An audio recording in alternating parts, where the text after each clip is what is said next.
Alhamdulillah wa la ilaha illallah wallahu akbar wa la hawla wa la quwwata illa billahil aliyyil azim. Allahumma salli ala sayyidina Muhammad wa ala sayyidina Muhammad, amma ba'du. Bapak Ibu yang dimuliakan Allah, para asatid yang saya cintai, santri-santri yang saya banggakan, guru kita semua Maulana Habib Jamal bin Abdul Qadir Asgaf, mohon maaf beliau meninggalkan acara karena langsung menuju Pekalongan. Ada acara di Pekalongan nanti jam setengah 10 atau jam 10 yang disupiri oleh anak saya Ahmad Rifai. Semoga diberikan kelancaran, walhusan beliau semoga diberikan kesehatan oleh Allah Subhanahu wa taala zahiran wa batinan, sehingga terus dapat membimbing kita semua. Alhamdulillahirabbil alamin. Bapak dan Ibu yang dimuliakan Allah, kita sudah masuk di bulan Rabiul Awal, bulan Maulidur Rasul, bulan kelahiran Kanjeng Nabi Muhammad sallallahu alaihi wa ala alihi wasallam, dan hari ini adalah tanggal 1 Maulid. Khusus di bulan ini insyaallah nanti setiap hari Ahad kita akan membicarakan tentang hal-hal yang berhubungan dengan baginda Nabi Muhammad sallallahu alaihi wa ala alihi wasallam. Hadirin yang dimuliakan Allah Subhanahu wa taala, ada beberapa hal yang harus kita perhatikan berkenaan dengan baginda Nabi Muhammad sallallahu alaihi wa ala alihi wasallam. Yang pertama, kita kepada Kanjeng Nabi Muhammad sallallahu alaihi wasallam harus mengimani secara totalitas tentang apa-apa yang ada pada diri Rasul dan dibawa oleh baginda Nabi Muhammad sallallahu alaihi wa ala alihi wasallam. Di antara yang wajib kita imani adalah bahwa baginda Nabi Muhammad sallallahu alaihi wasallam itu adalah maksum. Beliau itu bersih dari dosa, bersih dari kesalahan, mulai beliau itu lahir sampai beliau meninggal dunia. Beliau tidak pernah bermaksiat kepada Allah Subhanahu wa taala. Maka ini keyakinan Ahlu Sunnah wal Jamaah. Beberapa bulan terakhir ada seorang ustadz bahkan viral di TV yang mengatakan Kanjeng Nabi pernah salah. Ini adalah akidah yang sesat. Kalau ada orang yang mengatakan bahwa Kanjeng Nabi Muhammad itu pernah salah, maka orang tersebut adalah orang yang sesat, pemahamannya keliru. Kemudian kita harus mengimani secara totalitas apa yang ada pada diri Rasul, semuanya benar. Nah, kita ini kadang orang Islam membenarkan Rasulullah, tapi ada beberapa hal yang kita menyalahkan Rasulullah. Hati-hati, hati-hati. Bahkan maaf, yang paling menyinggung biasanya wong wedok ini, ibu-ibu, ini tentang poligami. Hati-hati ya ibu-ibu ya. Bojone jenengan ora poligami ra apa-apa, tapi jangan anti poligami. Halo. Ya, jangan anti poligami. Saya masih ingat betul dulu tatkala Hakim itu menikah lagi, seorang ustadzah loh. Ustadzah sering tampil di TV. Ya kan, komentar-komentarnya jelek tentang poligami. Na'udzubillah summa na'udzubillah min dzalik. Pun jenengan pokok meyakini poligami itu hukumnya sunnah. Ngoten lho nggih, hukumnya sunnah. Sampaikan kepada suami penjenengan, silahkan bapak-bapak yang di sana poligami semua, para kiai poligami semua, tapi kalau bisa jenengan jangan. Loh, oh tenan bojo kula kan ngoten. Halo. Yang penting jangan pernah meyakini poligami itu nggak benar. Hati-hati. Bahkan ini keluar dari lisan-lisan, dari mulut orang-orang Islam, naudzubillah summa naudzubillah min dzalik. Yakin secara totalitas bahwa apa yang dilakukan, yang dikerjakan oleh Kanjeng Nabi Muhammad sallallahu alaihi wa ala alihi wasallam itu pasti benar. Pokok apapun yang ada pada diri Rasul, yang dikerjakan Rasul, yang dilaksanakan Rasul, semuanya adalah benar. Pun boten kula panjang lebarkan. Nomor 1. Nomor 2, ayo kita mempelajari biografi baginda Nabi Muhammad sallallahu alaihi wa ala alihi wasallam. Jangan sampai kita mengenal tokoh-tokoh yang ada di dunia ini lebih kita kenal daripada Kanjeng Nabi Muhammad sallallahu alaihi wasallam. Yang seneng karo tim sepak bola Real Madrid iki pemaine sapa wae apal. Nomere piro wae apal, bahkan ukuran sepatune apal. Oh ya, ukuran sepatune Cristiano Ronaldo piro apal. Tapi nama putra putri Kanjeng Nabi Muhammad sallallahu alaihi wasallam ora apal. Kan aneh, ya toh, aneh. Anaknya Ronaldo piro apal, tapi anaknya Rasulullah enggak apal. Istrinya Ronaldo sing wis tau dinikah, sing urung tau dinikah piro apal. Tapi para istri Kanjeng Nabi Muhammad sallallahu alaihi wasallam tidak apal. Ya ini aneh. Maka ayo kita pelajari sirah baginda Nabi Muhammad sallallahu alaihi wasallam. Bahkan ini langsung perintah dari Allah Subhanahu wa taala. Wa kullan naqussu 'alaika min amba'ir rusuli ma nusabbitu bihi fu'adak. Dan kami kata Allah kisahkan dan kami kata Allah ceritakan di dalam Al-Qur'anul Karim kisah-kisah para rasul. Terus tenggone Al-Qur'an menika wonten kisah Nabi Adam alaihi salatu wassalam. Wonten kisah Nabi Nuh alaihi salatu wassalam, Nabi Idris komplit, Nabi Musa, Nabi Yusuf. Bahkan cerita Nabi Yusuf ini subhanallah itu menjadi maulid yang luar biasa, menjadi cerita yang indah luar biasa. Nabi Yusuf alaihi salatu wassalam. Kisah Nabi Isa ada di dalam Al-Qur'anul Karim. Perintah ini oleh Allah Subhanahu wa taala ada tujuan. Apa tujuan? Diceritakan, dikisahkan para nabi terdahulu, para rasul terdahulu, manusabbitu bihi fuadak, untuk mengokohkan keimanan Kanjeng Nabi Muhammad, untuk mengokohkan keimanan umat baginda Nabi Muhammad sallallahu alaihi wa ala alihi wasallam. Jadi cerita-cerita para nabi, cerita-cerita para rasul menjadi ibrah, menjadi pelajaran yang sangat berharga tatkala kula panjenengan meneladani kisah-kisah tersebut. Bahkan menawi tenggone Al-Qur'an melih tenggone suratul Fatihah, ihdinas siratal mustaqim.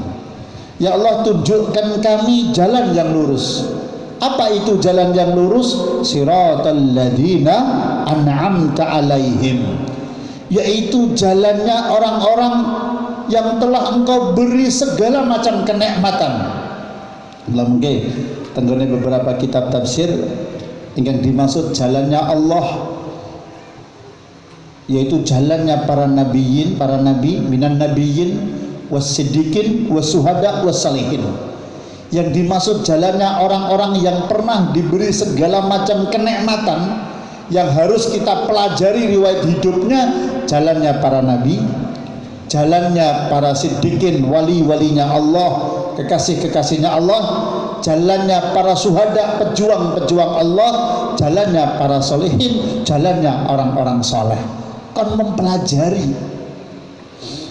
Kalau ada kitab, kalau ada buku yang menjelaskan riwayat hidup Kanjeng Nabi Muhammad sallallahu alaihi wa ala alihi wasallam, bukunya disebut buku Maulid. Ya, bukunya disebut buku Maulid. Wonten yang kita baca Maulid karya seorang ulama besar yang dimakamkan di Seiwun, Hadramaut, Yaman. Namanya kitab Simtud Duror, Untaian Mutiara. Ini salah satu kitab Maulid ditulis oleh seorang ulama besar, Habib Ali bin Muhammad Al-Habsyi. Ada kitab Maulid yang sering dibaca para kiai-kiai kita di Jawa, namanya kitab Al-Barjanji, yang ditulis oleh seorang ulama besar, Syekh Ja'far Al-Barjanji. Ada kitab Maulid namanya Ad-Dibai, nama Jawa Dibaan, yang ditulis oleh Syekh Abdurrahman Ad-Dibai. Ada lagi kitab Maulid, buku-buku qasidah yang sangat indah, ditulis oleh seorang ulama yang meninggal dunia tahun 600-an Hijriah. Ulamanya lahir tahun 608 Hijriah. Namanya Imam Bushiri, namanya Burdah. Di Pondok Pesantren Darul Hidayah dibaca setiap Ahad. Ahad apa Ustaz? Ahad lali aku. Ya, jadwalipun Habib Abdurrahman Al-Atos, baca Burdah, yang dimana buku ini, kitab ini umurnya sudah hampir 800 tahun. Ulamanya yang menulis lahirnya tahun 608. Sekarang tahun 1440 berapa? Halo? 40 berapa? Hah? 42, karena saya 41. 1442. Ini kitab maulid, kitab qasidah umurnya sudah 800-an tahun. Tidak ada yang mempermasalahkan. Di pondok-pondok besar dibaca. Ya, bahkan Habib Ali bin Muhammad Al-Habsyi, beliau ini sering membaca qasidah burdah. Sebelum beliau menulis kitab Simtud Durar, beliau baca burdah, beliau baca dibak, beliau baca berjanji. Begitu juga di pondok-pondok pesantren besar, Sayyid Muhammad bin Alwi Al-Maliki Al-Hasani baca burdah, baca dibak, baca berjanji dan lain-lain. Sayyid Abbas bin Alwi Al-Maliki Al-Hasani punya rutinan setiap Rebu. Beliau sudah meninggal dunia kurang lebih 2 tahun yang lalu. Saya pernah sowan ke sana. Setiap hari Rabu beliau baca maulid bergantian 5 kitab maulid. Dibak, Simtud Durar, berjanji, terus Saraful Anam, terus maulidnya Syekh Yusuf An-Nabhani, nggak ada di Indonesia. Ya, maulid Syekh Yusuf An-Nabhani nggak ada di Indonesia. Ini ada 5 kitab maulid dibaca bergantian setiap hari Rebu. Kayak majelisnya Habib Syekh, setiap hari Rebu baca Simtud Durar, baca Rotib Al-Atas, ya, dan lain-lain sebagainya, baca burdah dan lain-lain. Itu tempatnya Sayyid Abbas bin Alwi Al-Maliki Al-Hasani seperti itu. Subhanallah, dibaca. Habib Umar bin Hafid baca burdah, Habib Umar bin Hafid baca Simtud Durar dan lain-lain sebagainya. Pondok-pondok yang besar tidak pernah ada yang mempermasalahkan. Burdah 800 tahun itu, Pak. Rabain-bain, bukan karya orang-orang akhir zaman. Ya, ini beliau ini penulis kitab burdah seumuran ya dengan penulis Riyadhus Shalihin Imam Nawawi. Kalau Imam Nawawi nggak salah tahun 610 Hijriah. Jadi umur beliau Imam Busiri selisih 2 tahun. Imam Busiri ini dimakamkan di Mediterania Mesir, Mesir pantai utara. Ya, itu kelewatan ngalor terus, Pak. Kelewatan ngalor terus. Ya, mungkin tekan Mesir. Nah, ngalor terus, mungkin tekan bandara numpak pesawatnya tekan Jakarta, Jakarta numpak pesawat namanya pun Etihad, mungkin tekan Mesir, tapi biasanya mungkin transit Rien, transit teng Dubai. Kenapa transit? Sebab Jakarta Mesir, wong Indonesia itu jarang sing teng Mesir, teng mereka namanya kuliah, teng mereka wisatanya cuman delok Fir'aun. Ya, ziarah kepada Fir'aun. Kalau pun tahu ziarah, ya, tapi ziarahi Fir'aun. Tapi ora tak kirimi Fatihah sama Fir'aun. Fir'aun itu jenazahnya, subhanallah, untuk ibrah, untuk pelajaran. Jenazahnya masih utuh sampai sekarang. Ya, jenazahnya masih utuh, kerangkanya itu masih utuh, kepalanya, tengkoraknya, kemudian tulang-tulangnya masih utuh, dimuseumkan di Mesir, di Kairo, namanya Museum Fir'aun. Saya sudah pernah ke sana. Tapi ora tak foto karena tidak boleh menfoto. Nanti di internet itu banyak. Saya sudah pernah berkunjung ziarah ke sana. Makamnya Imam Busiri di dalam masjid, Pak. Saya waktu berkunjung ke sana, kebetulan Maulana Habib Syekh belum pergi ke Mesir. Tapi tahun berapa Habib Syekh pergi ke Mesir? Saya dititipi sama beliau qasidah burdah. Dia kan membuat itu cara baca burdah, qasidah burdah. Saya dititipi 20 kalau nggak salah, supaya dibagi di masjidnya Imam Busiri. Saya berikan ke imamnya, saya berikan ke muadzinnya, ya, di Mediterania Mesir. Makamnya di dalam masjid. Terus di depannya ada masjid besar lagi, makam gurunya Syekh Abu Abbas Al-Mursi. Itu juga di masjid besar, Masjid Syekh Abu Abbas Al-Mursi. Syekh Abu Abbas Al-Mursi ini muridnya Imam Syadzili. Jadi Imam Syadzili punya murid Syekh Abu Abbas Al-Mursi. Syekh Abu Abbas Al-Mursi punya murid 2 yang sangat terkenal, yaitu Imam Busiri dan penulis kitab Al-Hikam, Syekh Ibnu Athaillah As-Sakandari di Iskandaria. Luar biasa. Itu makamnya di dalam masjid. Begitu juga makamnya Imam Syafi'i. Kalau tadi di Mediterania, Imam Syafi'i makamnya juga di Mesir, Pak. Di Mesir makamnya di Kairo, di kota, di ibu kota. Kalau Indonesia Jakarta. Makamnya juga di dalam masjid. Bahkan di masjidnya Imam Syafi'i ini ada 5 makam kalau nggak salah, 4 apa 5 makam. Nah, di masjidnya Imam Syafi'i ini ada agak aneh. Sebab di makamnya Imam Syafi'i ini banyak surat, Pak. Jadi orang nulis surat kemudian dilempar di dalam makamnya Imam Syafi'i. Tapi kalau pas mereka keluyur nulis surat. Wallahu alam itu maknanya apa nggak paham saya. Orang banyak menulis surat. Sebelum dibujuk mungkin minta istri. Ya, mungkin Ustaz Lamti mungkin tak ajak Mesir mungkin ya nulis surat, ya Allah aku ora payu-payu piye. Ya lo ya. Kemudian tulis surat ya kan dari wahai Imam Syafi'i, tolong mintakan sama Allah supaya aku cedak judulnya. Ya ngono ya. Ya mungkin ya orang yang belum punya anak seperti Ustaz Ali ini kita doakan semoga cepat punya anak. Langsung telu apa papat kembar telu langsung cepat Ustaz. Ya, santri akeh kok repot-repot apa ya. Mungkin enggak punya anak ya, belum punya anak, minta anak. Surat banyak sekali di makam Imam Syafi'i. Makamnya di dalam masjid. Makamnya Habib Ali bin Muhammad Al-Habsyi di dalam musola, bukan masjid, tapi musola. Ya, pas nanti saya pernah juga membaca maulid di kubahnya Habib Ali bin Muhammad Al-Habsyi. Nanti ulama-ulama sana Habib siapa itu yang ada fotonya di pondok saya, lupa saya. Jadi imam besarnya Masjid Riyadh Syaiwun Yaman yang masjid didirikan oleh Habib Ali Al-Habsyi itu kalau nggak salah setiap hari Rebu baca maulid di musola di makamnya Habib Ali bin Muhammad Al-Habsyi. Depannya belakangnya buat jamaah sholat, makamnya di tengah-tengah.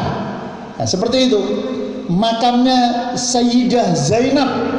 Jadi kalau laki-laki Sayyidina atau Sayyid, kalau perempuan Sayyidah. Bahkan masjidnya Masjid Sayyidah Zainab, namanya Sayyidah Zainab. Ya, itu juga di dalam masjid. Makamnya Imam Husain. Jadi makamnya Imam Husain ini riwayat macam-macam, Pak. Orang-orang Mesir meyakini Imam Husain ini kepalanya ada di Mesir. Ya, makanya di dekat pondok pesantren Al-Azhar Mesir itu ada makam, ada masjid besar sekali, namanya Masjid Imam Husain. Ya, nanti ada orang yang meyakini makamnya kepalanya Imam Ali itu ada di Karbala, di Irak. Kemudian badannya diyakini ada di pemakaman Baqi di Madinah. Yang jelas kepala beliau dengan badan beliau di pemakaman yang berbeda. Tapi ini yang saya tahu ada 3 tempat, di Irak, kemudian di Mesir, kemudian di Madinah. Di Madinahnya di pemakaman Baqi. Ini pemakaman Imam Husain. Ini ada 3 titik. Ya. Alhamdulillah beliau dibunuh oleh sesama orang Islam. Yang membunuh adalah prajuritnya Yazid bin Muawiyah. Muawiyah ini sahabat, punya anak namanya Yazid. Kemudian pasukannya Yazid ini membunuh bahkan memenggal kepala Imam Husain. Na'udzubillah summa na'udzubillah min dzalik. Hadirin yang dimuliakan Allah Subhanahu wa taala, ini menjadi jawaban, Pak. Jadi santri Darul Hidayah pokoknya tak dongakno kayak pengalaman. Oh, jangan ngertine Solo baru tok ya. Tekan Mesir ngono ya, tekan Turki. Ya, Turki terus tekan di Dubai, Abu Dhabi, ngono. Malaysia, Singapura, Brunei ya, dan lain-lain sebagainya. Ngertinya aja Solo tok, kok cuma Polokarto, Mekonang. Ada dalil itu bisa dijawab dengan Quran, dengan hadis, dengan fatwa ulama. Ada dalil itu yang bisa dijawab dengan kaya pengalaman. Kalau ada orang mengatakan tuh sholat di dalam masjid, kalau masjidnya nggak ada makamnya nggak sah. Wahabi kan sering mbak ngomong begitu. Sholat kalau dalam masjid, masjidnya ada makamnya nggak sah. Bahkan yang lebih parah, ngarepe ono makamnya nggak sah. Padahal masjid agung di Indonesia itu banyak, Pak. Yang depan masjidnya itu makam. Masjid Agung Solo itu depannya makam. Ya kan Masjid Agung Demak apalagi itu depannya ribuan makam. Masjid Agung Sukoharjo ora ngerti aku. Ngarep enak ampane ora ngerti aku. Ora tau mlebu kono wae jarang aku. Ya tahu aku di blacklist Pak saka Masjid Agung Sukoharjo. Ora tahu aku ceramah nang Masjid Agung Sukoharjo. Tuh pengurusnya piye karo aku di blacklist Pak aku. Ya, nggak ngerti aku Masjid Agung Sukoharjo. Tapi banyak masjid yang depannya makam. Nah, bahkan Bapak dan Ibu yang dimuliakan Allah, kita bisa jawab kalau kita kayak pengalaman. Tuh makamnya Habib Ali bin Muhammad Al-Habsyi di dalam musola, makamnya Imam Syafi'i di dalam masjid, makamnya Imam Husain di Mesir itu di dalam masjid, makamnya Sayyidah Zainab di dalam masjid. Nanti kalau ziarah di makamnya Imam Husain, ahlu sunnah sama syiah pada ziarah ya Pak. Nah kalau bareng saya dikasih tahu, yang ini syiah ini Buya, yang ini syi'i, yang ini syi'i. So orang-orang syiah ini ziarahnya ya luar biasa. Pada karo orang ahlu sunnah wal jamaah. Ya, jadi ziarah nih kono bareng karo orang-orang syiah dari beberapa negara di makamnya Imam Husain. makamnya Habib Ali di dalam masjid, bahkan makam baginda Nabi Muhammad sallallahu alaihi wasallam bersama dengan sahabat Sayyidina Abu Bakar Siddiq bersama sahabat Umar bin Khattab ada di dalam masjid, depannya, belakangnya, kanannya, kirinya buat sholat.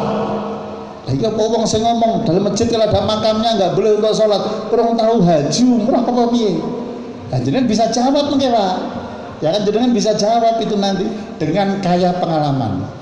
Maka Kanjeng Nabi Muhammad SAW itu usia 12 tahun sudah sampai di Syria, sudah sampai di Syam, sekarang Syria, sampai di Damaskus, ketemu dengan rahib bernama Buhaira, itu usia 12 tahun, beliau itu Buhaira itu ada di Syria.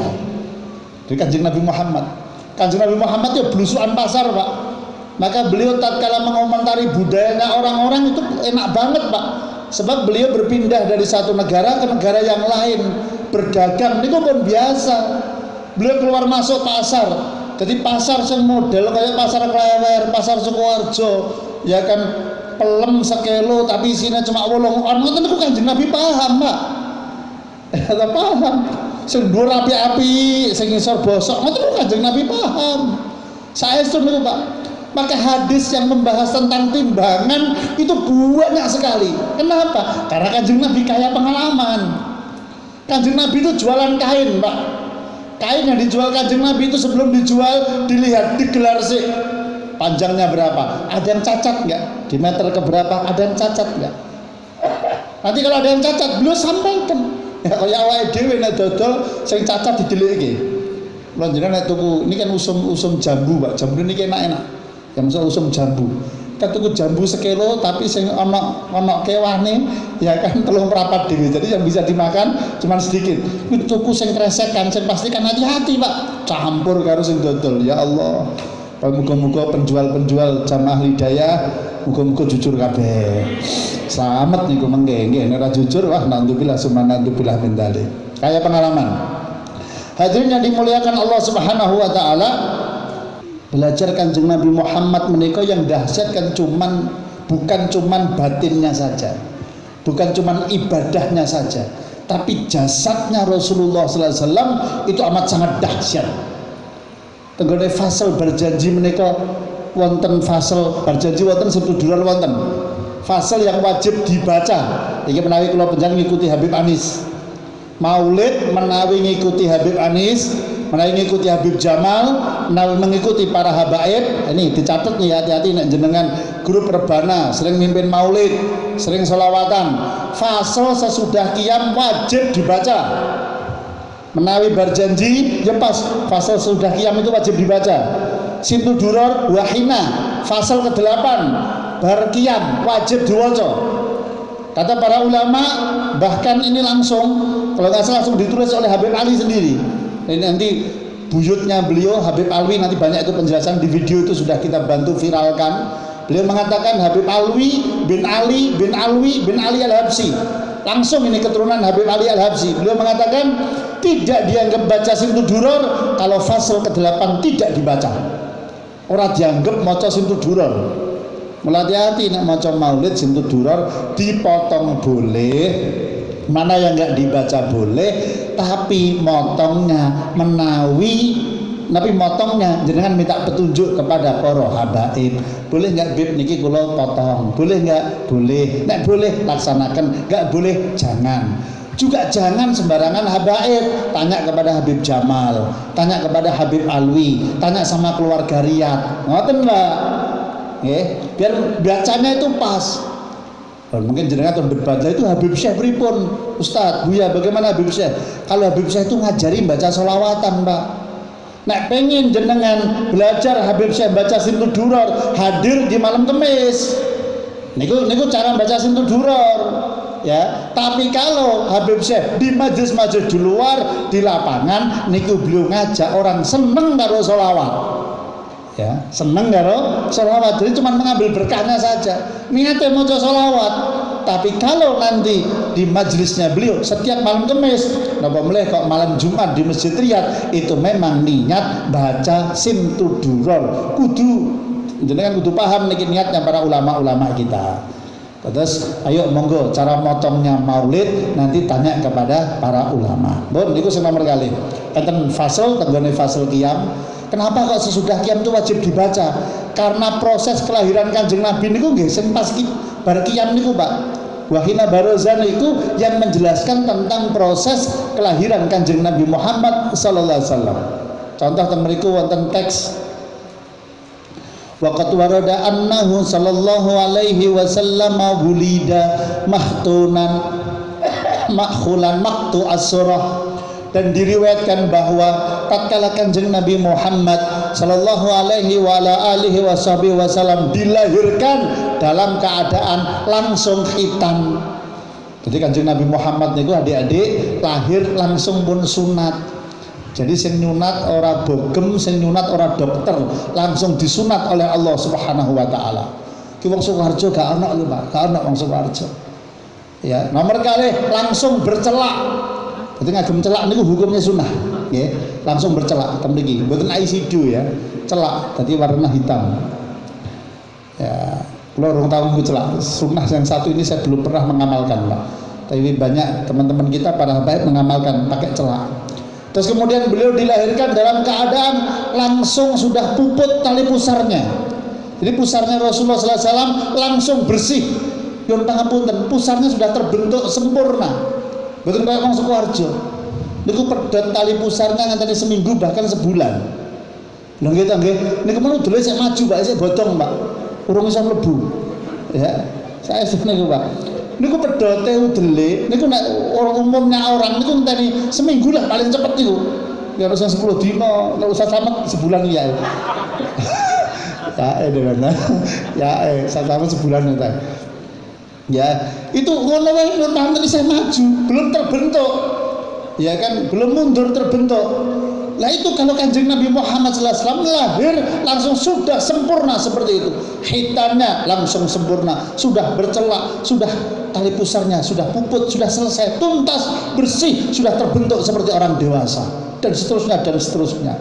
Jadi baca kitab maulid bukan sekedar kepribadian Rasulullah, akhlaknya Rasulullah, sifat batinnya Rasulullah, tapi bentuk jasadnya. Nanti kulitnya warna seperti apa, rambutnya sepiro, dan lain sebagainya ada di dalam kitab maulid 741. Yang ketiga, mempelajari sirahnya.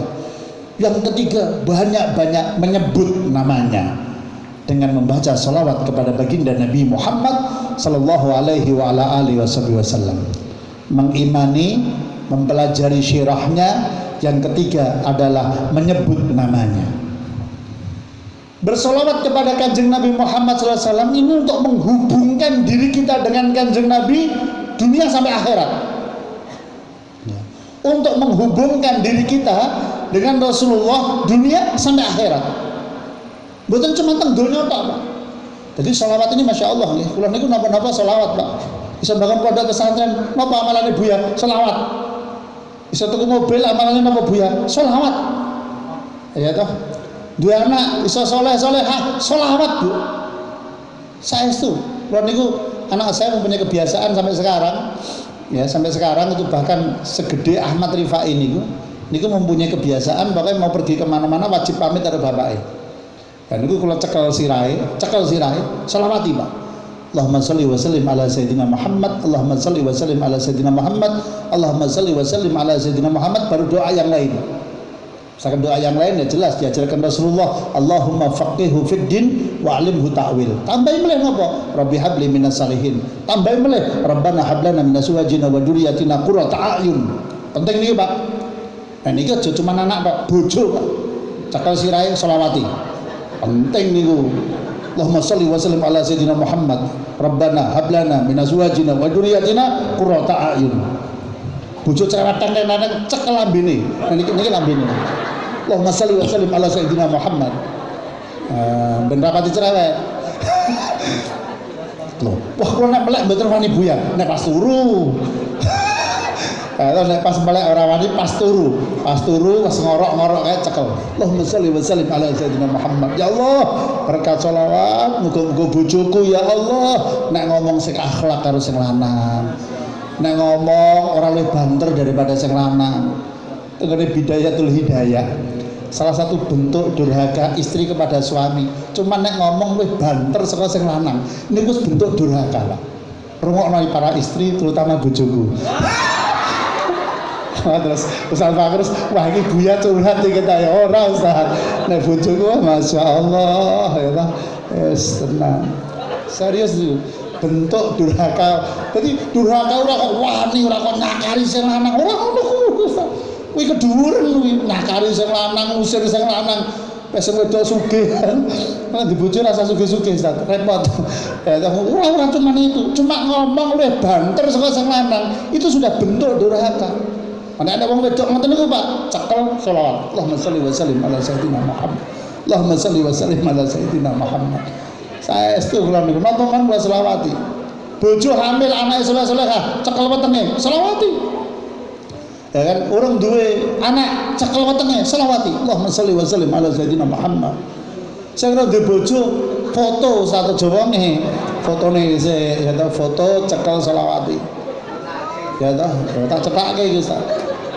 Pengen mobil selawati ya toh ono mobil napa ono Alphard niku ono cekel selawati Allahumma sholli wa sallim ala sayyidina Muhammad ya toh nek nyolawati mobil nek foto nek gambar aja nek gambare wong wedok kan biasanya kok selesai marketingnya ono katut mangke marketingnya sisa wah bahaya iki nyolawati mobilnya fotonya disuwek udah disuwek wah kebablasan tekan ini wah katut kabeh iki mobilnya sak selesai katut wah bahaya iki fotonya suwek ini salawat Allahumma sholli wa sallim ala sayyidina Muhammad.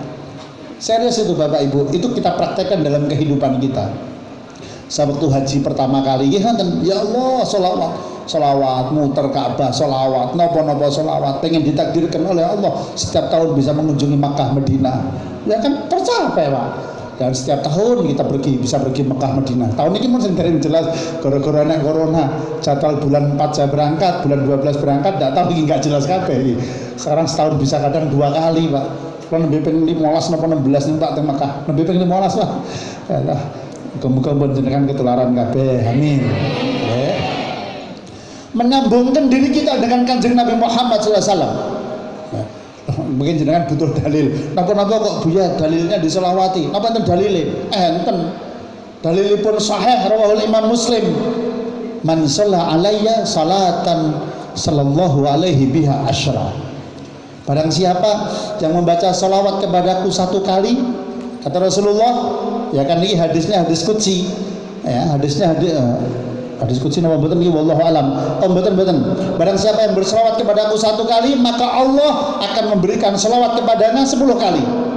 Imam Qurtubi menjelaskan apa itu selawat Allah kepada manusia.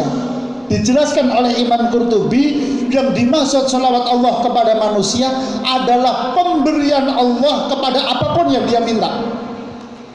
Napa mawon sing dikarepke, apa aja keinginannya akan diberikan oleh Allah Subhanahu wa taala.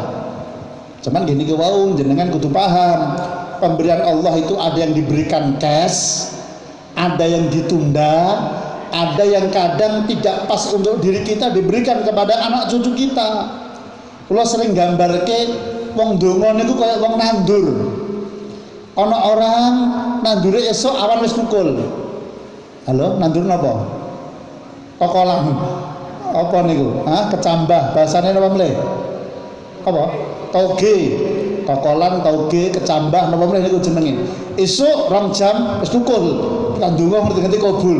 Donga ya nyuwun napa nyuwun jodoh. Ngerti-ngerti metu niku bareng kata wong njaluk dirabi. Ya ayo Ustaz. Ya langsung kabul. Ada orang yang seperti nandur napa? Nandur duren. Ya sewindu 8 tahun 10 tahun baru kabul. Ana kaya wong nandur wit jati bluro, Pak. Mantep jati cepu, jati bluro. Nah, 20 tahun lagi iso dipanen, Pak. Itu jati paling top sedunia, jati bluro, Pak. Bahkan saking topih niku enek sing mengatakan aliran-aliran sesat sing grupe ning Jogjanan kuwi jarine kapale Nabi Nuh kuwi nganggo kayu jati terbaik di dunia. Kayu jati terbaik di dunia hanya ada di Pulau Jawa. Makanya Nabi Nuh itu dari Pulau Jawa. Kok gendeng loh. Ya Nabi Sulaiman jadi nabi dari Sulaiman. Wih ana iki nang internet nabi dari Jawa. Ayo golekno nang internet enek. Wis ilmune tak apik gathuk, Pak. jarum ki isine 16 itu dari ayat apa? Wah, ngono ki ana. Aku tak krungu ki Ustaz Rondo geblek ngono ki ana. Nek gudang garam isine piro? Dari ayat apa? Iki apa mbok gotak-gatokke? Ya kan Jisamsu, kenapa Jisamsu? Wah, enek maknane apa? Maknane apa? Ya kan enggak usah diotak-atik gathuk. Akhirnya Nabi Sulaiman jadi nabi dari Sulaiman. Kapal itu Nabi Nuh dari Jawa. Kita suka Bluro. Ya, terus suka cepu kapalnya. Sebab kayu jati terbaik itu adalah dari cepu dari Blora. Blora malah aneh-aneh kabeh. Hadirinnya dimuliakan Allah Subhanahu wa taala, ini pemberian Allah yang luar biasa diberikan kepada manusia, kepada orang yang suka selawat. Bahkan tidak hanya itu, Pak. Tenggone akhirat kita menghubungkan diri kita, mendekatkan diri kita kepada Kanjeng Nabi Muhammad dengan selawat. Sahih Bukhari Muslim, muttafaqun alaih Bukhari Muslim. Aulan nasibi yaumal qiyamati aktsaruhum alayya salatan. Orang yang paling dekat kepadaku kelak di hari kiamat, maksudipun kaplingane tenggone surga, siapa itu? Aktsaruhum alayya salatan, adalah orang yang paling banyak membaca sholawat kepadaku, kepada Kanjeng Nabi Muhammad sallallahu alaihi wa ala alihi wasallam. Ini menghubungkan kita kepada Kanjeng Nabi, tidak cuma urusan dunia, tapi sampai nanti ke akhirat kita akan ditunggu Kanjeng Nabi nanti pada saat di barzah. Bahkan belum sampai meninggal, Pak.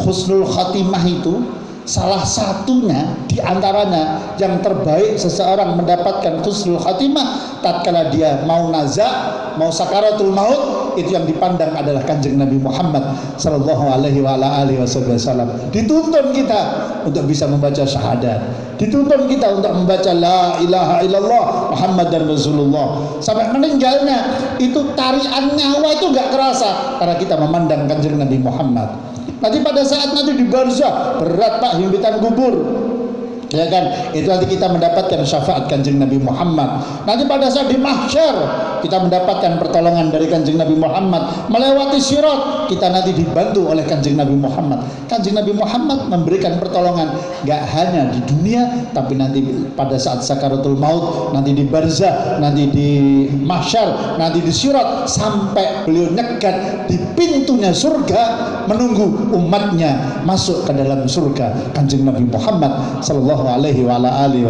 wasallam. Oh, kurang 10 menit tambah setunggal melih baru dapat 3M. M yang keempat yaitu meniru Kanjeng Nabi Muhammad sallallahu alaihi wasallam. Meniru, mengidolakan, ittiba, meniru Kanjeng Nabi Muhammad sallallahu alaihi wasallam. Hadirin yang dimuliakan Allah Subhanahu wa taala,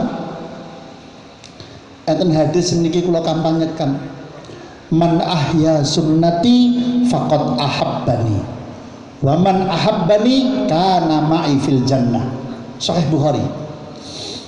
Barang siapa menghidupkan sunnahku maka dia mencintaiku. Ya, man ahya sunnati, barang siapa menghidupkan sunnahku, man ahya sunnati ahabbani, maka dia mencintaiku. Wa man ahabbani kana ma'i fil jannah, dan barang siapa dia mencintaiku maka dia bersamaku menuju surga. Sahih Bukhari. Para santri Darul Hidayah ya harus mengkampanyekan sunnah. Kalau tidak para santri yang mengkampanyekan sunnah, siapa lagi? Para jamaah pengajian khususon Darul Hidayah harus mengkampanyekan sunnah. Kalau kita tidak mengkampanyekan sunnah, menghidupkan sunnah, siapa lagi? Silahkan perjuangkan budaya, nganggo batik silahkan, nganggo blangkon silahkan, nggak apa-apa. Jenengan memamerkan batik, jenengan mengkampanyekan batik, mengkampanyekan blangkon, nggak apa-apa. Tapi jangan sampai menganggap blangkon itu lebih mulia daripada sunnah. Dosa, Pak. Jangan nganggo sarung batik, nggak apa-apa. Tapi kalau menganggap sarung batik lebih utama daripada sarung yang berwarna putih, ya kan dosa, Pak. Nggak boleh. Ya kan jenengan pakai batik. Nah, sekarang sarung batik oke, kemeja batik oke. Tapi kalau kemeja batik menganggap itu dianggap lebih mulia daripada jubah, ya kan hati-hati, saya sesat, Pak. Silahkan kampanyekan budaya, tidak apa-apa. ya kan? Tapi jangan pernah menganggap budaya itu lebih hebat daripada sunnah baginda Nabi Muhammad SAW. Satu tentang budaya sih. Wah, ini Islam itu kan cocok dengan budaya. Pak, budaya itu ono budaya yang masih bisa dimasuki agama dan masih bisa dipertahankan. Ada budaya yang betul-betul nggak bisa. Kalau nggak bisa ya pelan-pelan dihapus. Lihatlah Wali Songo, Pak.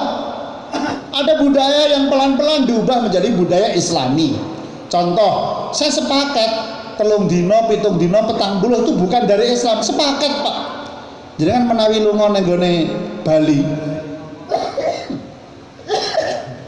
Lunga nenggone Bali masih ada sekarang itu hari ketiga 7.40 masih ada dari Hindu. Enggak. Memang Islam di dunia ini sama Hindu lebih awalan Hindu, Pak. Pemerintah Indonesia lebih dahulu Hindu.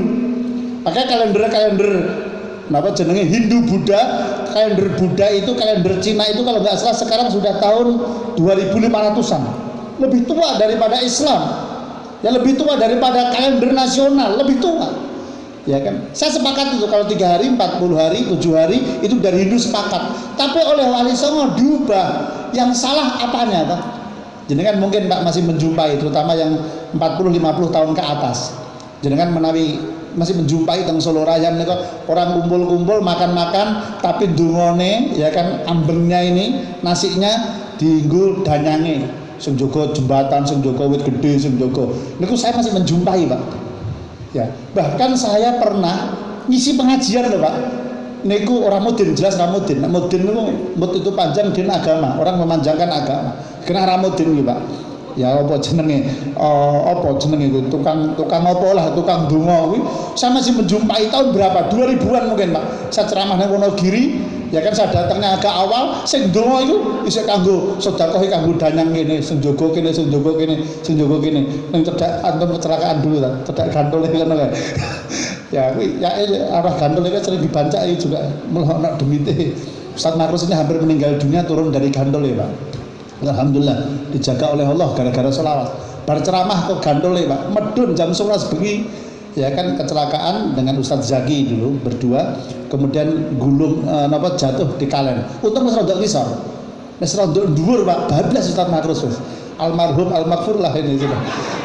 Ya serasido kenal karo Ustadzah Nabila wis. Ya ini sudah kayak wong loro berdarah-darah iso tangi berdarah-darah jam 11 bengi nang dalan nyegat wong, Pak. Dikira memedi. Gantole itu loh, tahu ya gantole ya. Nang tengah alas. Ya kan akhirnya ditolong oleh warga dan masuk rumah sakit. Itu kita pernah punya Ustadz tugas 3. Beliau, Ustadz Zaki, Ustadz Syafi'i. Ini masuk rumah sakit bersama-sama kecelakaan kabeh wong telu. Aku sing delok, nyawang-nyawang jenenge, Pak. Wong telu bayangkan Ustadz tugas Al-Hidayah. Ini beliau ini sebelum kita ada pondok dulu kita ada Ustadz tugas, Pak. Kita tugas karena kan sampai Eropa barang. Eropa itu Eromoko paling atas.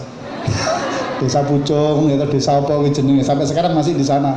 Terus saya ngomong camatnya turun digolek ke bojo wong ngene. Bisa bertahan ning Eromoko. Desa Ndung Basa dhuwur banget. Alhamdulillah sekarang sudah punya istri dan punya anak 2 di sana. Syekh Zakaria, Ustadz Zakaria. Sekarang jadi Suriah NU Kecamatan Eromoko. Padahal yang dhuwur ngene, Pak. Harus ngomong nih, Ustadz antum mau di sini sing betah, ya kan besok nah antum jadi Syekh Akbar. Jadi guru besarnya orang Eromoko. Nanti pas antum haul nanti saya sing mimpin yasinan. Nah aku yang ngono ya nek meninggal dunia di acara ini haul nanti sing mimpin yasinan sing ceramah aku. Nggih Bu ya siap. Sik Bu ya. Dan nek ngoten nak matine dhisik kula. Ya ngono aku ya ngono lah. Hadirin yang dimuliakan Allah Subhanahu wa taala. Kula baleni melih. Budaya ini ada yang enggak cocok dengan Islam. Maka budaya yang enggak cocok dengan Islam ya singkirkan pelan-pelan. Kalau budayanya selama masih cocok, nggak bertabrakan dengan syariat, masuki Islam, acaranya jalan, tetapi isinya diganti dengan acara Islam. Kumpul-kumpul makan, nggak ada yang salah, Pak. Ya, kumpul-kumpul makan itu nggak ada yang salah. Yang salah apa nih? Yang salah dungone kenapa kanggo demit, kanggo danyang dan lain-lain. Akhirnya para ustadz-ustadz kita, para mudin kita masuk, kemudian merubah doanya, yaitu sedekah, fidyah pahala. ya kan, orang yang meninggal dunia, keluarganya kemudian nyiapkan nasi, nyiapkan ayam ingkung dan lain-lain, kemudian pahalanya dihadiahkan untuk orang yang meninggal dunia, niatnya sedekah, kemudian pahalanya dihadiahkan untuk orang yang meninggal, cocok dengan syariat. Ngoten niku kata. Tapi kalau maaf budaya di Indonesia, maaf di Jawa, ono budaya joget-jogetan, ono ludruk enek, ono ketoprak enek, campur sari enek. Wis sampai kapanpun jenenge wong wedok joget nang ngarepe wong lanang mau diklambeni sesuai syariat, hukumnya haram. Halo, campur sari lah, entah ketoprak lah, entah ludruk lah, tak apa jenenge itu kan budaya. Kita menghidupkan budaya, wayang wong lah. Wes ora urusan jenenge apa mawon niku. Iki nek Menteri Kebudayaan ora cocok karo aku yo ben. Wong aku ora tau ngejoki proposal, aku santai wae Pak wis ben. Ya. Sudah, jenenge wong wedok joget nang ngarepe wong lanang dikemas model apapun hukumnya haram. Lha ngoten lho Pak. Wong bikin ludrukan yo lanang kabeh. Lah kudu ana peran wong wedok Ibu ya. Lanang iku dandan wedok yo haram. Ya toh. Arep dikemas napa mawon walaupun jarene kiai lah. Arep pondok pesantren sebesar apapun, wayangan dakwah terus ditampilke wong lanang dandani wong wedok dadi banci, haram. Halo, gua lah kan Ibu Yasoni ben. Kita kudu jelas Pak, yang haram dan yang halal itu pun jelas Pak. Enggak usah aneh-aneh. Dikemas sedemikian rupa, koyok-koyok ngapunten lah, koyok-koyok babi cap kambing loh Pak. Jadi babi cap kambing, jadi repot loh. Ya kan jane daging babi tapi dikampanyekno tulisannya Arab. Oh apa lah, tulisannya Arab, mereknya Arab. Anggo bismillahirrahmanirrahim tetap haram. Nek dagingnya babi. Hati-hati ya, hati-hati. Dan karena itu hati-hati pun. Oleh karena itu budaya-budaya yang masih cocok dengan syariat silahkan jalan, yang bertentangan dengan syariat terus biar kono ben kita tugas yang ngandani jamaah Darul Hidayah kudu siap untuk meninggalkan itu semua. Ya kan nentenan, ngapain ngundang campur sari? Lah ngoten lho nggih. Ngapain memang mau nyanyi-nyanyi asalkan lagune orang maksiat. Walaupun sing marang wong top dianggap legenda. Ya bahkan mungkin harus digawe patung ning manan. Bahkan ada patung ning Indonesia. Tapi lagune lagu cinta. Ya kan cintane menungso karo menungso. Lagune lagu patah hati kabeh. Ya toh ambi. Ora sida. Lagune patah hati kabeh.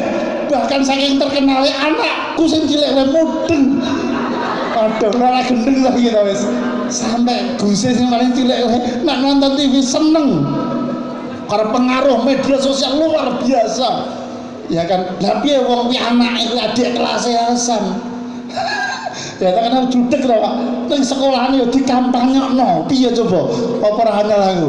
Tapi lagune lagu cinta kabeh. Walaupun itu sang legenda, walaupun patungnya dipajang nang mana umpama, mesti dawa ora. Wallahu alam bisawab, tetap haram saudara-saudara. Halo, lho niku kok nate sowan Habib Syekh. Lho nek Habib Syekh iku sapa sing sowan ora masalah, Pak. Ya wong non Islam sowan wis diterima karo Habib Syekh kok. Dirangkul sama Habib Syekh kok. Lho ngoten lho nggih. Bukan ukuran itu. Nek haram ya katakan haram. Ya, ada lagu-lagu itu yang mubah, lagu yang tidak mengingatkan Allah, tidak mengingatkan kepada lawan jenis, mubah. Ya kan, tapi lagunya ini lagu patah hati kabeh. Lagunya lagu patah hati kabeh. Yes, koyo ora liyane wae. Iku Ustaz Slamet menikmati banget iki Ustaz Slamet. Unggale masalahe. Mun iki siji. Yang kedua,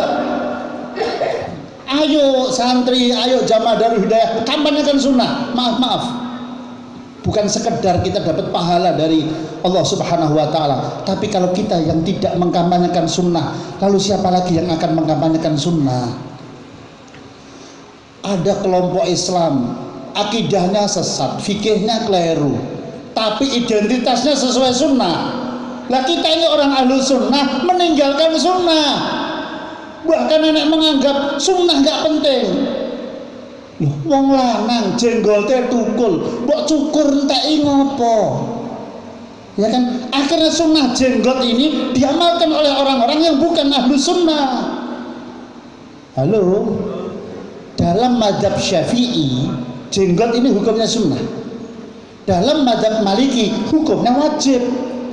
Jenengan menawi tindak Mekah, kon nyukur rambut gundul, baru umroh baru haji, kon nyukur gundul gelem kabeh wong Mekah Madinah. Enak sing 5 real itu untuk kasar Pak, cekal sirah cek. Wah kasar banget Pak, 5 real Pak. Saya harus tahu ya, bila murah 5 real itu kasar banget Pak. 10 real bisa kasar. Sing rondo halus 20 real. Ya warnanya sebagai cukur ya sebagai kali bayar piro ngono. 5 real cekel sirah cek langsung lurus kasare umum. Iki sirah lho iki. Sirah kiai lho iki. Wah, kasar banget apa Mekah. 5 real. Tapi mereka nukur jenggot ndak ada yang mau Pak. Haram mesti ngoten. Haram. Kenapa? Mereka di sana orang-orang Mekah itu sebagian bermadzhab Hambali, sebagian bermadzhab Maliki. Dalam mazhab kita, mazhab Syafi'i, nekor jenggot itu hukumnya sunnah, ya kan? Indah itu hukumnya sunnah, jenggot sunnah. Maka ini saya dapat dua-duanya. Tetap saya ben tumbuh, tapi tak ketok terus, tak rapikan. Kalau kanjeng Nabi Muhammad itu, kanjeng Nabi tidak pernah lebih dari sak kepalan tangan. Terus mirip seperti Habib Umar bin Hafid itu Pak, persis betul. Punjul sekasar menten diketok, punjul sekasar menten diketok. Tapi kan jenggot beliau nyenengkan Pak, jenggot Habib Syekh nyenengkan betul. Lalu tukul mereka ora tukul Pak. Ya ta, main obat kan tak nyenengke tenan. Akhirnya saya ngamalkan jenggot orang-orang yang di luar ahlu sunnah. Akhirnya orang-orang awam, loh ini loh, ya kan yang mengamalkan sunnah jenggoten, ya kan, kayak dia hebat dalam memperjuangkan sunnah, padahal akidahnya sesat. Ayo santri di mana? Ya kan sekarang orang mazhab kita, mazhab Syafi'i, isbal, irungokna santri, sa ustate, kabeh kita fikih kan sepakat, isbal itu makruh. Ya nganggo sarung, nganggo jubah di bawah mata kaki itu makruh. Loh, itu sudah sepakat itu. Ya toh, ya toh, semua sepakat kita fikih. Ya kan, cingkrang itu hukumnya sunnah. Endi sekarang wong ahli sunnah wal jamaah. Ya kan nanti lihat itu sarungnya Habib Syekh. Lihat itu sarungnya Habib Jamal, mesti di atas mata kaki. Kok Habib Jamal, Habib Syekh saya kok nganggo sarung di bawah mata kaki? Niku mlotrok mawon sarung kula, Pak. Pas mlotrok ya toh, luwe urung sarapan. Ya, tapi harus bar sarapan, sarung itu harus di atas mata kaki. Ya, nek jubah iki sing jahit bojo kula aku pesen pokoknya di atas mata kaki sedikit. Tapi tidak sampai nyuwun pangapunten antara tengah lutut sampai mata kaki enggak. Jadi pertengahan antara tengah lutut mata kaki sampai mata kaki. Ya kira-kira di atas mata kaki 5 cm lah. Ya itu sunnah. Ulama-ulama kita seperti itu. Jubahnya Habib Umar bin Hafid di atas mata kaki. Akhirnya mereka yang mengamalkan sunnah. Nah kita makro-makro rapopo. Ada anak kiai nganggo sarung sampai klengsreh, sampai neng lantai. Ajarannya siapa? Sa ustate kadang nganggo sarung ya ngono ra kuat munggahke. Teges iki Ustaz Makros, sikat. Ya toh, Ustaz Darul Hidayah nganggo sarung klengsreh, ketok sarunge, aku sing tanggung jawab. Oh iya. Ayo, kalau tidak kita yang memperjuangkan sunnah, siapa lagi? Loh, ngoten lho nggih. Banyak orang-orang kita nuwun pangapunten, cingkrang dienggo guyon. Ya kan nganggo singkatan RCTI. Ngono jare, "Lho Ustaz, lho perang kandel nggih. Rombongan cingkrang apa ngono?" Apa kuwi? Aku tau krungu kuwi. Ustaz kuwi wong ahli sunnah. Kurang ajar kuwi. Cingkrang dienggo guyon, enggak boleh, Pak. Ya kan di atas mata kaki itu sunnah. Jadi sama-sama ngeten Pak ditimbang pahalanya besar mana atau lebih hebat mana wong cingkrang nganggo setengah sak menten iki ya kan dengan di bawah mata kaki lebih utama yang cingkrang tengah ngeten iki Pak. Oh ngoten lho, tapi yang paling utama bukan itu, paling utama di atas mata kaki selisih 5 cm. Dipahami. Nganggo imamah sunnah, enggak usah pakai ijazah enggak apa-apa. Itu Habib Munzir Al-Musawa itu sudah menjelaskan. Ya kan pada saat ada tanya jawab, apakah pakai imamah itu perlu ijazah Habib? Enggak. Niat ngamalnya sunnah Kanjeng Nabi Muhammad SAW. Jenengan sesuk pengajian nganggo mudeng kabeh, ra apa-apa. Tekoni, sing ngakon sapa? Buya Soni, aku tanggung jawab. Rampung selesai. Lho saestu Pak, wis ora urusan. Kula ngeten iki kula ning ndi, ora gagas Pak, kula ora izin. Nyuwun pangapunten sing nganggo katok cekak ora isin kok jenengan nganggo imamah isin ngopo? Halo. Lho iya ta. Lucu kok ngomongnya lucu. Ana wong nganggo udeng-udeng dikritik. Lho, kritik lho sing nganggo cekak lho. Sing pit-pitan wong lanang-lanang katoke do ngapret lho Pak. Kuwi kritiken. Halo. Aku pas mangan karo bojo ning nggon soto Gading. Ya ora apa-apa lah kita promosi iki. Soto Gading iki Ahlussunnah wal Jamaah kok. Pak Sis iki Ahlussunnah wal Jamaah Pak. Soto Gading, rumah makan Mbak Mul. Pak apa ya? Rumah makan Mbak Mul sing kidul terminal. Ayo bar iki makan niku kabeh. Temen Pak, Mas Dodo Ahlussunnah wal Jamaah, seneng selawatan, seneng maulid. Kampanye kan Pak. Daripada neng Pak. Ayo, yo ngono. Pokoknya podo-podo sudah tak kampanyeno. Ayo, ini gone Mas, gone Pak Mul, rumah makan Mbak Mul, Tawangsari boleh, ya kan Kidul Terminal boleh, Ahlussunnah wal Jamaah, gone Mas Dodo, teman saya. Ya Masya Allah untuk bantu para habaib, Masya Allah luar biasa. Catering Solo, enak catering Ahlussunnah wal Jamaah, jenenge catering Kino tok ya, catering Kino. Tak cetake iki Ahlussunnah wal Jamaah bantu para habaib, bantu para kiai. Masya Allah setiap bulan ya kan didata ini berapa luar biasa, tahu betul karena itu teman haji saya ya kan juragannya catering Kino sudah sepuh bangun masjid di beberapa tempat satu kamar dengan istri saya luar biasa Ahlussunnah. Ayo dikampanye no ya ayo itu membahas apa kok tekan catering Kino barang ya sesama Ahlussunnah wal Jamaah ayo. Tuh, ngoten global ini meleh. Kalau tidak kita yang mengkampanyekan siapa lagi? Nah, kalau dapat ijazah ditalbis oleh ulama, dinggokke para ulama lebih utama. Tapi kalau enggak ngamalkan sunnah, pakai imamah, enggak usah pakai ijazah. Lihat nanti di webnya Majelis Rasulullah. Habib Munzir bin Fuad Al-Musawa seperti itu. Saya juga pernah tanya kepada Maulana Habib Jamal bin Abdul Qadir As-Segaf, bagaimana Habib jika ada orang pakai imamah kemudian nggak pakai ditalbis, pakai diijazahi oleh para ulama, nggak apa-apa, niat ngamalkan sunnah. Empun Pak, hadis-hadis tentang imamah kapan nanti kita bahas. Barang siapa pakai imamah di hari Jumat, para malaikat semua memintakan ampun atas dosanya. Iya Pak. Barang siapa sholat 2 rakaat, ya kan 2 rakaat pas 1 rakaat lebih utama ya kan daripada 70 rakaat. Itu satu pakai imamah, riwayat yang lain pakai siwak. Ya, pakai siwak. Barang siapa sholat sekali sholat dia sebelumnya kemudian siwakan itu lebih utama dibandingkan 70 sholat yang lain. Orang sholat pakai imamah lebih utama 70 sholat yang lain yang tanpa imamah. Kenapa? Karena kita diterangkan para ulama begini, kita ngadep bupati dengan pakaian terbaik, ngadep presiden napa mulih orang tuku sepatu anyar, napa mulih ngadep sing gawe presiden, king of the king, rajanya raja, maka kita dandan, kita wangi. Ora kok ngantongi rokok, balbul, ambune sik apek salat. Allah, ya kan? Rasulullah itu mewajibkan untuk mewangikan mulut. Jadi Kanjeng Nabi Muhammad pakai siwak itu hukumnya wajib. Kalau umatnya sunnah. Kalau Rasulullah siwakan itu wajib. Rasulullah mewangikan mulut setiap saat, setiap hari. Sebentar-bentar pakai siwak, sebentar-bentar pakai siwak. Lah kok kula panjenengan pengikut Kanjeng Nabi, apa lambene ini ambune ora enak. Kenapa? Bedina rokokan. Ya, khusus santri Darul Hidayah, selamanya khusus santri Pak, jangan sing buri-buri ra santri, khusus santri Darul Hidayah lanang ya apa itu apa meneh ya lanang selamanya rokok itu haram selamanya, khusus santri Darul Hidayah. Sing jamaah sing buri terserah panjenengan.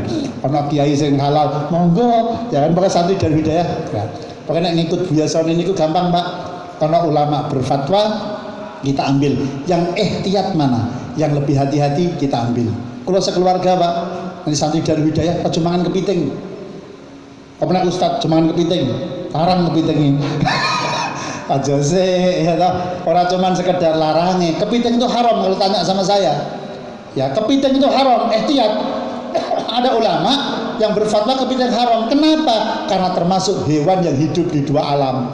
Kemudian nek nate mlebet restoran ana kepiting sing gede-gede Pak, ditaleni niku lho Pak. Niku dikeke dhuwur napa niku sekelip-kelip wonten niku lho Pak. Kuwi nganti pirang-pirang jam bahkan nanti 2 dina gur kelip-kelip kok isih urip Pak. Dan dia di darat itu hidup sampai beberapa hari. Itu oleh para ulama sudah dikatakan yang begini termasuk dua alam. Tapi jumhurnya ulama, kesepakatan ulama, pendapat yang lebih mayoritas yang dimaksud dua alam itu hewan yang hidup di darat dan di air sama-sama nyamannya. Boyo niku neng darat ya nyaman, neng air ya nyaman. Kalau boleh boya darat itu nyaman kabeh. Walah, boyo itu di darat nyaman, di air nyaman, itu jelas haram. Tapi kalau kepiting ini masih ada khilaf. Tapi kalau saya, keluarga, santri Darul Hidayah, kaya orang nek panganan liyane, bener. Ya, kan selama masih ada makanan yang lain, ngapain makan kepiting? Ada ulama yang mengharamkan. Kalau rokok yang mengharamkan siapa? Banyak. Syed Muhammad bin Alwi Al-Maliki, Syed Abbas Al-Maliki, ya kan Habib Umar bin Hafid, kemudian yang paling tegas banget Sultanul Ulama Habib Salim Syatri, itu luar biasa. Bahkan paman beliau punya kitab, aja ngomong nggih, kitab ini medeni, Pak. Tembakau itu digawe karo Gusti Allah pertama kali niku saka uyuhe iblis. Loh, ra percaya dengan sing penasaran kitabe nanti di-share sama Ustaz Makrus Ali. Yang itu yang ngarang kitabe pamannya Habib Salim Syatri yang diyakini Habib Anis meyakini ini ulama top. Apa cuma 100-200 kitab, puluhan ribu kitab berjalan. Ulama-ulama sekarang mengatakan beliau Sultanul Ulama Habib Salim Syatri. Itu dalamnya di Tarim, beliau takmir masjid, pengurus masjid Jami' Tarim. Alhamdulillah saya sudah pernah sowan sama beliau.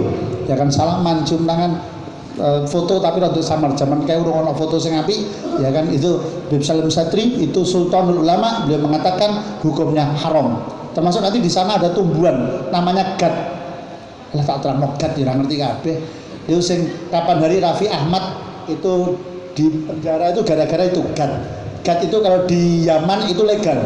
Gat niku kaya nginang nek wong Indonesia, dikunyah. Ngoten iki.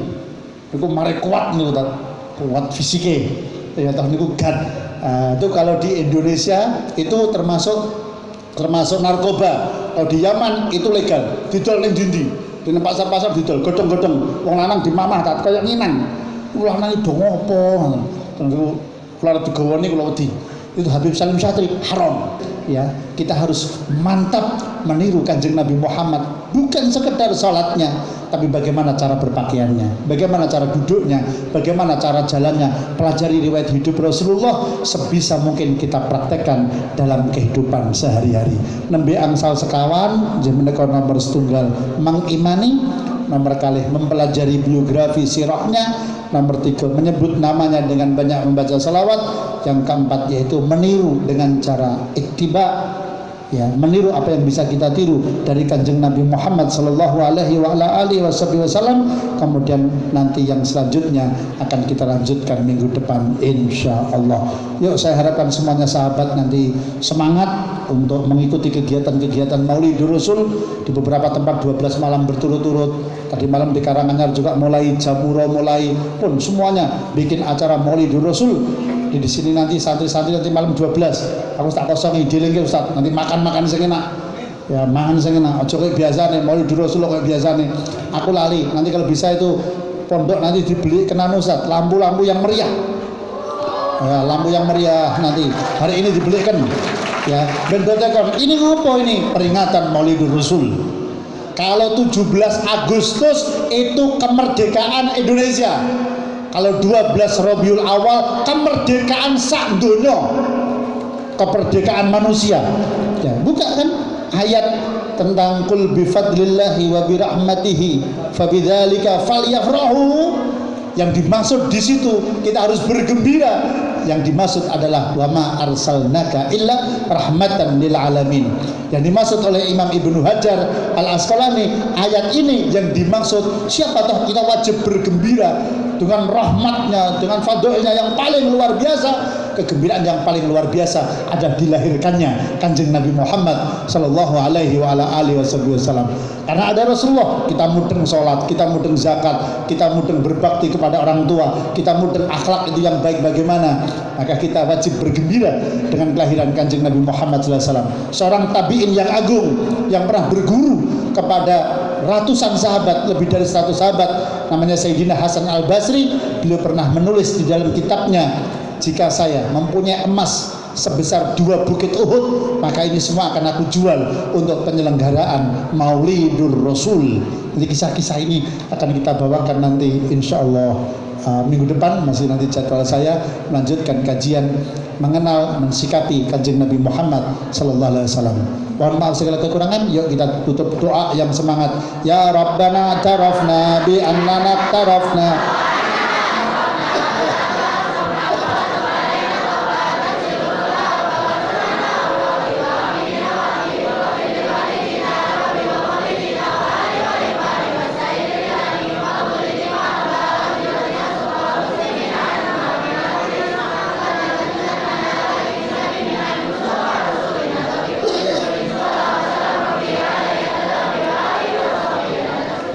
Walhamdulillahi fil bati wat tanahi. Bapak-bapak, kula nyuwun ngapunten bab rokok tadi. Jadi ada fatwa-fatwa itu, kami itu begini Pak konsep. Ada orang walik Pak, keras neng jobo tapi di dalam lembut. Keliru niku Pak. Ya. Keras itu harus dimulai dari keluarga. Hati-hati dimulai dari diri kita, keluarga kita. Kemudian orang yang bisa kita kuasai, ya santri-santri kita. Kita ajarkan. Ini loh, kalau ada 2 pendapat ulama, sing iki genah slamet. Ya kan, sing iki ya kan melu lama iki ya selamat, tapi nah ini kan genah gitu loh ya. Kalau melu ini ada yang mengharamkan. Seperti itulah ya.